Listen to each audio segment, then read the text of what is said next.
We're about to go on this incredible journey, 140 years of the luxury car. Think about it. We're going to start with the very first car ever made, and we're going to end up in a futuristic self-driving lounge. You know, the kind where you can just kick back and watch a movie while it does all the work. The evolution here, it's just staggering. Okay, so to really wrap your head around just how massive this change is, picture this.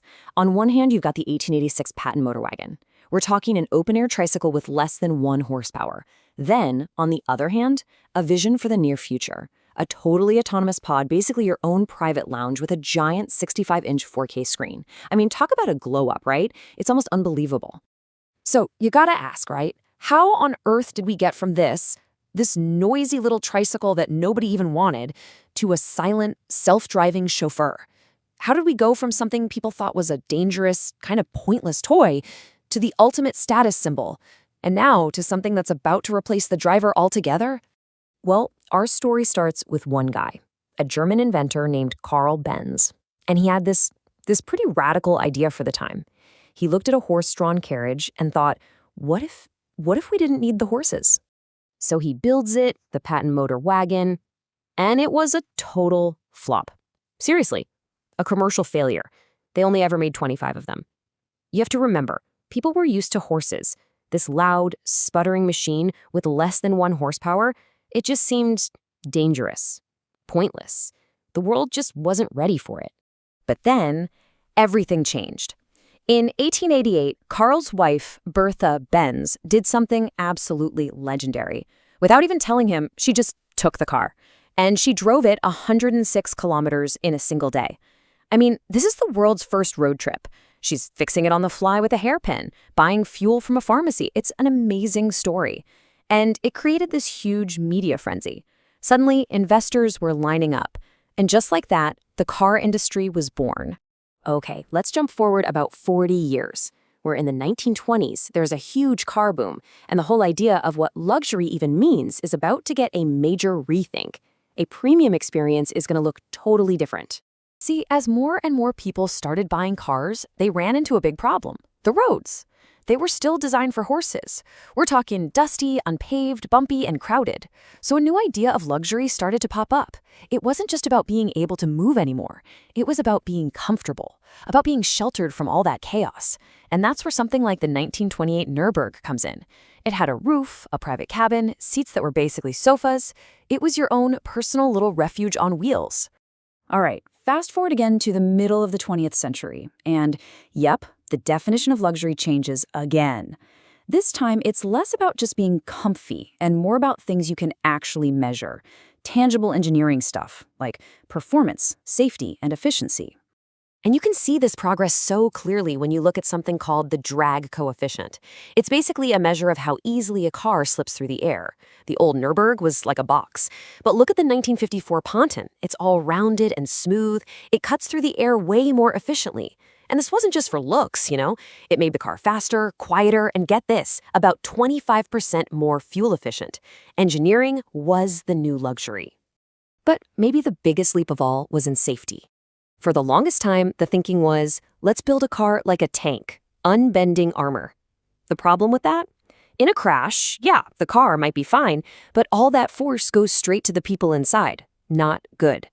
The new philosophy was a total game changer, completely revolutionary. It said, let's actually design the car to crumple in specific places. These crumple zones absorb the energy of the crash, kind of like a cushion, protecting the passengers. The car gets damaged, but the people are okay. A much better trade-off. And all of this thinking really came together in 1972 with the first official S-Class. The S literally stands for Sonderklasse in German, which just means special class. And it really was. This was the car that proved you could have it all. Maximum safety and maximum speed. Two things that seemed like they could never go together. Were finally combined in one amazing package. And suddenly, speed was the new status symbol. The S-Class put up some really startling numbers for the time. 0 to 60 in just 7.4 seconds. I mean, its main competitors, you know, the big cars from Rolls-Royce and Cadillac, they were taking around 10 seconds to do the same thing. For a huge, comfortable luxury sedan, that was just unheard of.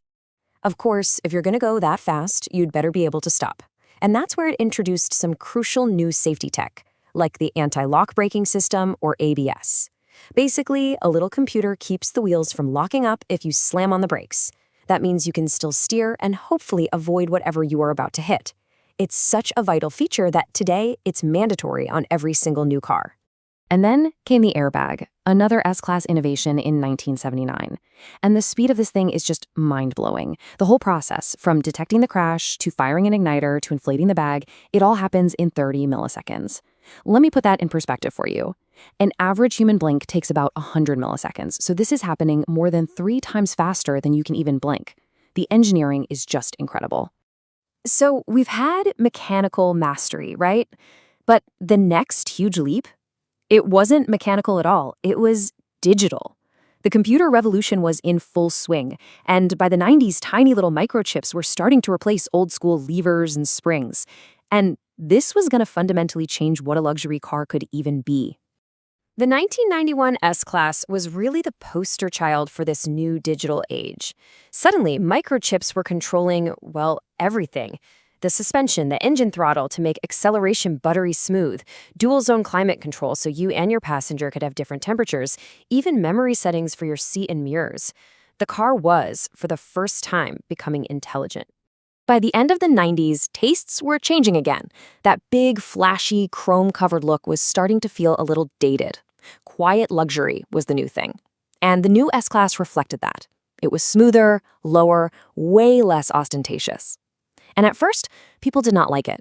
There's this famous quote. They called it a bar of soap on wheels. But it perfectly captured this new idea of a more understated, confident status symbol. And the tech just kept getting smarter. The next big thing was something called preemptive safety. The car wasn't just reacting to a crash anymore, it was trying to predict one. It used a whole bunch of sensors to watch how you were driving, and if it thought a crash was about to happen, like you suddenly slam on the brakes or the car starts to skid, it would automatically get ready. It would tighten the seatbelts, move the seats into a safer position, and even close the windows, all before the impact. Just incredible. And that brings us to the final chapter of our story so far. This is where the car goes from being a helpful assistant to actually taking over the job of driving entirely. By 2013, the focus shifted again. The big question became, how can we make the driver happier and less stressed out?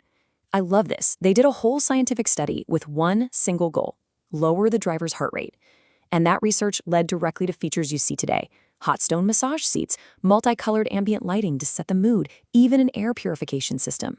It wasn't just about adding features. It was about scientifically creating a feeling of calm. So all this tech is leading us towards full automation, which is broken down into different levels. For a long time, the most advanced cars were stuck at what's called level 2. That's where the car helps you with steering and speed, but you, the driver, have to be paying attention at all times. The next step, level 3, well, that was the big one, a monumental jump. And in 2020, the S-Class made that jump. It became the world's first production car to hit level 3 autonomous driving. And you can't overstate what a huge deal this is. It means that on certain approved highways, you can legally take your hands off the wheel, take your eyes off the road, and the car company takes legal responsibility for the driving. That is a massive shift. And when you think about it, this brings our whole story completely full circle. Remember the 1920s Nürburgring? The whole idea of luxury back then was that the owners sat in the back while a chauffeur did the driving. Well, now, after 140 years of incredible innovation, the car is the chauffeur. So that leaves us with one last big question to think about. This whole journey started with a really simple idea: replacing the horse. And now, after almost a century and a half of just relentless progress, you have to wonder, right?